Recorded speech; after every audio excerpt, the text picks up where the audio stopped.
Hello guys! Good morning! So nandito tayo kasi kanina nag-unbox ako nitong My Smile na pinadala sa akin dun sa TikTok shop. Yeah, may mga ano kasi doon nagpapadala and then i-unbox ko guys kasi may nag-install ng something dito sa bahay. So anyway, yan na nga, nandito na tayo, nagkakape ako tapos nag-upload. Pakita ko pala sa inyo yung sa Zara na kinuha ko. I'm worried about it kasi nga nagpunta ako ng Zara, nag-try ako doon ng ganito din pero different color tapos hindi siya fix. Oh my god, what is this? What happened here? Wait lang. Oh, okay. Oh my god. Wait lang. Ano nangyari dito? Kailangan ko siyang tignan nyo guys, yung fit niya, kailangan ko siyang i-fix para walang ma-aksidente. So anyway, oh my god. So yan na nga, kinuha ko siya kasi pag sa Zara ka kukuha ng iyong order, walang bayad. Walang delivery charge. Pero pag doon sa post office, may bayad siya 2 pound. Pag sa bahay mo naman, yung bayad niya 4 pound. So, I hope, mga sale kasi to, dalawa lang to. Kasi yung last time, di ba nag-order ako 4. Binalik ko lang kasi nga, sobrang haba. Tapos, yung swimsuit, green kasi siya. Tapos, I thought na kaya ko na green yung susuotin ko. Hindi ko talaga kaya, girl. Hindi ko talaga kaya ang green. Meron nga akong nakita sa Tiki Maxx, diba? May nakita ako sa Tiki Maxx. Gusto ko sana din yung bag. Kasi parang siyang Hermes do. Kaso nga lang, baka mag-fit to sa akin. Oh, hopefully. Ano naman siya, small. Oh my God. Nakakatakot. Baka hindi na naman to mag-fit sa akin. Yan. Kasi yung sinuot ko dun sa kabila, hindi siya nag-fit. Pero diba, ang ganda niya. Oh God. Sana mag-fit siya. Kasi if not, I don't know if may medium pa sila. Baka mag-try ako ng medium pag hindi to fit. Yan, try natin mamaya. Okay? Ang ganda ng kulay. Cream. Tapos ano to? 36 pound. Binili ko lang siya ng mga 6 pound. 30 pound less. Ganun ako pag nag-shopping guys.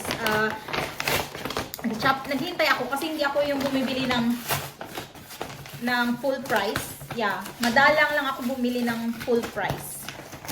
Oh my God, may address ko pala dito Mostly talaga sale. Kaya dito kasi sa UK, pag sale talaga. Sa Pinas, ang sale nila, yun pa din yung price, diba? Dito sale talaga, imagine. Kaya, mapapabili ka dito dahil nag-sell sila at sell talaga. Ito naman yung isa. Yan. Okay. Maganda din siya. Yan. Oh, sexy ng back.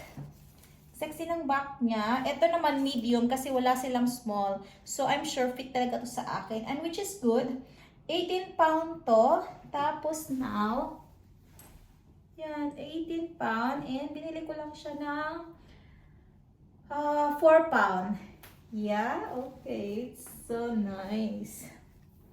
Pero bakit ganito yung dito? Ay, parang ganyan. But it's nice. Sexy siya sa back. Yan. Na-open naman to dito. So, pwede kang maihipa din. Yan lang yung gusto kong i-share. Tapos, eto. Meron akong binili kay Alexander. Wait, linisin ko lang muna to.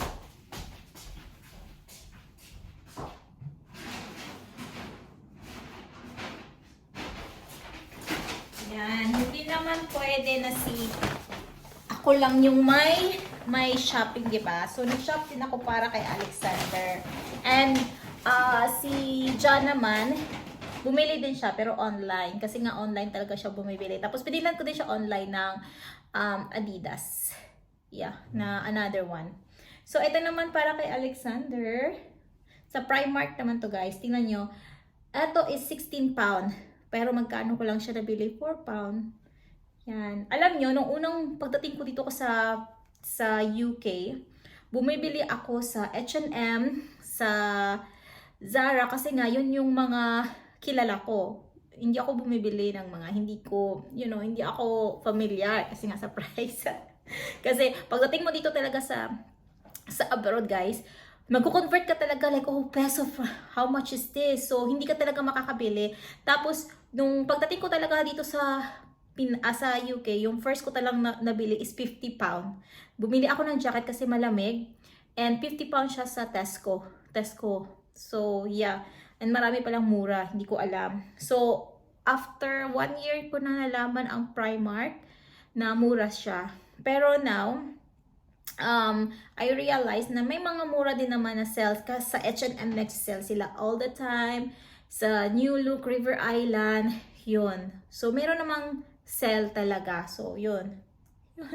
So, eto, yan, medyo malaki pa siya kay Alexander, pero I'll keep it lang kasi gusto niya si Pikachu din. Hindi super, but gusto niya. Yan. Imagine naman, 16 pound, 4 pound na lang, 'di ba? So, tapos pumunta ako kahapon, wala na to, sold out na siya. I'm sure ang daming bumili kasi syempre, tingnan nyo naman. It's very nice. Pwede siguro to suotin ni Alexander. I don't know. Pwede ba niya itong suotin? Let's see. Pakasuotin niya to Friday. Kasi sa Friday, sabi ng school nila, kailangan silang magsuot ng anything. I mean, they can wear anything. Tapos ito naman sa akin. 100% wool. And 11 pound. At magkano lang yung bili ko, guys? 2 pound. Pero nagsisi ako na bumili ako nito. Alam niyo kung bakit? Kasi meron na akong ganito sa Dorothy Perkins na binili ko din ng sale. Pakita ko sa inyo.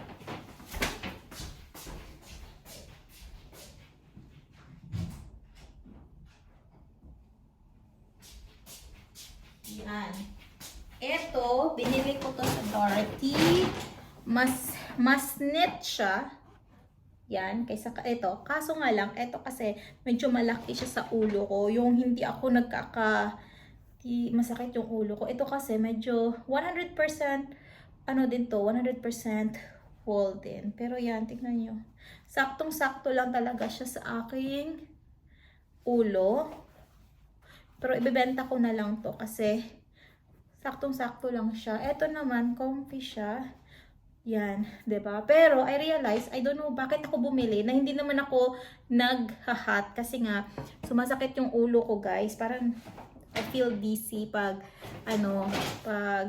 nagsusuot. Tapos another one, kay Alexander naman to. This is 350 pound. Binili ko lang siya ng 50 pence. Yan, 'di ba? Matipid naman ako mag-shopping. At ito naman yan. Pang summer ni Alexander. Sa totoo lang, guys, hindi ko masyadong pinapahat si Alexander kasi nga, I believe kasi, I don't know, comment lang kayo sa baba kung maniniwala kayo na ganito na pag nagkahat tapos mainit, magiging yung ulo niya. Yung parang kalbo, like that. So, hindi ko siya masyadong nilalagyan ng hot pag mainit. Pag winter lang kasi, kailangan talaga. Kasi nga, sobrang lamig. Yan. Ito. Tapos, here naman, another. Ito, meron pa tong sale. 10 pound siya. Ngayon is 3 pound. Yan. Parang, ano na to? Zara and Primark haul. Ito naman, ibibigay ko sa kanya to, maybe on his birthday. Kasi meron pa naman siyang scarf ngayon. Meron pa din naman siyang,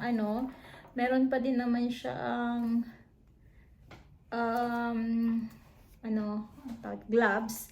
So, pang extra lang to actually na pinili ko kasi next year, malamig and maybe he doesn't like the old one or basta kasi sometimes, diba, madumi so kailangan linisan. Ito yung aking receipt.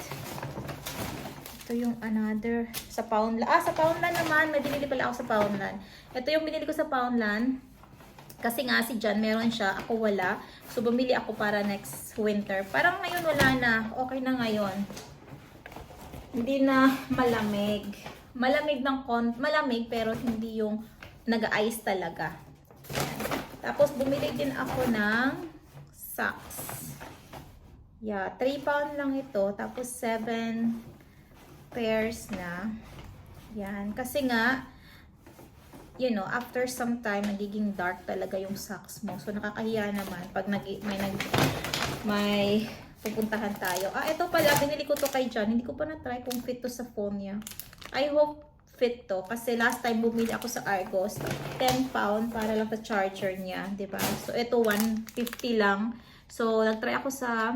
Binili ko na lang kasi gusto ko matry kung worth it, or I mean, working or not. Ito namang hooks. Actually, para to sa Christmas. Pero, 50 pence lang kasi kaya binili ko. Yun talaga yung kahinaan ko, guys. Yung may nakalagay na sale or reduction. Doon ako may problema. And last na binili ko is itong boots. Yan. Ang dami ko ng boots. Pero, binili ko siya kasi nga maganda siya. And, ano lang, 17 pound naging, yan, tingnan nyo. 17 pound naging 10 pound. Maganda siya in person, guys. Hindi halata. So, anyway, ano bang ginagawa ko pag hindi ko siya nagamit? Kasi nga, guys, yung isang channel ko is shopping siya. So, pag nagpupunta ako ng mga shops, nagpi-film ako, di ba? So, nakakaya naman na wala akong bibilhin, kaya may binibili talaga ako. Pero, okay lang naman siya kasi yung binibili ko is kailangan namin, or if hindi naman kailangan, binibenta ko naman siya. So, binibenta ko siya, like etong hat. Binili ko sa sale. I forgot kung magkano, pero ibebenta ko naman din ulit to. Tapos eto, baka ilagay ko din siya. Matagal siya sometimes mabenta, pero okay lang. Kasi sometimes kasi, parang retail therapy ko na din siya. Ang dami kong hat dito talaga na sell. Yan. So, baka gusto nyong bumili. Ano lang kayo. Mag-comment. Yes, guys. Marami akong mga binibenta. Yan. Eto naman, I think gagamitin to ni Alexander. Pero, ipapasukat ko sa kanya mamaya pag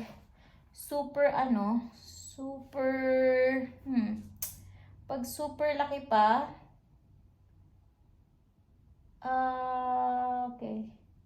I don't know, baka pwede na to sa kanya. Medyo malapit lang naman to. Pwede pa to sa school. Gamitin niya sa school. Kasi last time pwede siya eh. Meron pa akong isang binili na hindi ko pa napakita sa inyo. Pakita ko sa inyo bukas kasi nasa storage. Nasa kabilang bahay. So, siya para naman sa akin tsaka kay John. So, anyway, try ko lang guys. Tinan nyo, ang cute din na no. Hopefully, magkasya. Hindi ko na ipapakita sa inyo pag hindi nagkasya. Okay? Try ko. OMG guys! OMG! Nagkasya! Actually, eto siya is hindi siya same nung trinay ko sa Zara na shop. Siya, mas high-waisted siya. Tapos yun kasi yung nandun is parang dito lang siya. Oh my God, hindi ko alam kung ano yung tawag. Ito is high-waisted. Yun naman is dito lang. Oh, ang ganda. Ang ganda niya. I like the color. Yung bra ko lang. Yeah. Yung bra ko lang kailangan, tight, strapless. Yeah. Pero etong trouser, gusto ko siya kasi very comfy siya. Actually, yesterday, pumunta ako ng New Look. Naghanap ako doon kasi may nakita ako last time na 10 pound. From 20 pound, naging, 20 plus pound or 20 pound, naging 10 pound na black leather trouser. Hinahanap ko yun. Pero, ang natira na lang is mga large. So, syempre, hindi naman ako large. Eto, oh God, ang ganda niya kasi nga, gold. Alam niyo, mahilig ako sa gold, guys. Etong bahay ko sana, kung pwede sana, gold ko lahat ng mga decor. Kaso nga lang, ayaw ni Jan ng mga gold. Ako lang yung mahilig sa gold. Yan. Tingnan nyo, ang ganda gold here. Tapos siya, cream kasi siya. Yan, ang ganda. Tingnan nyo naman yung aking sleeper sa bahay, diba? Yan, hindi siya faking dito, but which is good. Kasi hindi ako mahirapan magsuot. Kasi sometimes school run, gusto ko mabilisan. Yan, kailangan lang diet para hindi to masuot pa din to. Pero may space pa naman siya. Yan, may space pa naman. Okay, so it's really good. I'm happy kasi ayokong ibalik to. Ayoko nang always nagbabalik. Yan. Mag-exercise tayo soon, guys. pag hindi na ako busy. Kasi ngayon busy pa talaga. Yan, yung mukha ko ay, oh God. So hard, no? So, yan. Ito yung ating CCTV yan. Tapos, ito naman, ginamit ko siya. I'm very lazy na gumamit ng camera. Kasi nga mabigat siya sa kamay. Nahirapan ako sa kamay. So, kung gusto nyong bilhin yan, comment lang kayo. Magsabi kayo ng price. Tapos sa mga nasa Pinas naman, na gusto magpapili ng Zara, New Look, Mango, comment kayo dyan. Kasi kung magpapapili kayo, pwede naman. Basta bayaran nyo lang ako ng advance. Bayaran nyo ako advance. Kasi nag-shopping ako. Tapos naiya ako na walang bilhin after ko mag-film sa shop. Kaya bumibili ako ng something. So, here na yung ating pang-exercise na hindi ko pa nagagalaw ever since. Yung iba nasa taas. So, galawin natin yan tomorrow. Yan, maglilinis tayo. I-arrange ko yan. Tapos, nandun na yung ano ni Alexander, tractor, tsaka yung car niya. Nandun na. And here, sa taas naman, yan ay, naglilinis kasi ako kanina. And here, ito yung room ni Alexander, di ba? Siya naglinis nito. Yan. Medyo malinis na ng konti. Yung bed niya, tomorrow, nandito na. So, ito yung aking neighborhood. Okay, hindi nag-ano, no? Yan yung aking neighborhood, guys. Very, babait ng mga tao dito. Yan. Yan, no? Oh my God. Natumba dahil na mahangin, guys. Kaya natumba yung, yung rubbish ng aking neighbor. Yeah. Yung akin naman, lagay ko siya mamaya sa labas. Hopefully hindi matumba kasi, you know na, annoying. Lahat ng mga rubbish mo nasa labas. Okay guys, bye! End ko na tong video kasi mahaba na siya. And alam niyo, focus kasi ako dun sa kabila kong channel, diba? I mean sa FB Reels ko. Malaki kasi yung bigay ni FB. FB. So, bye-bye na guys. Thank you so much for watching. Until next time. Mwah! Bye guys. See you next time.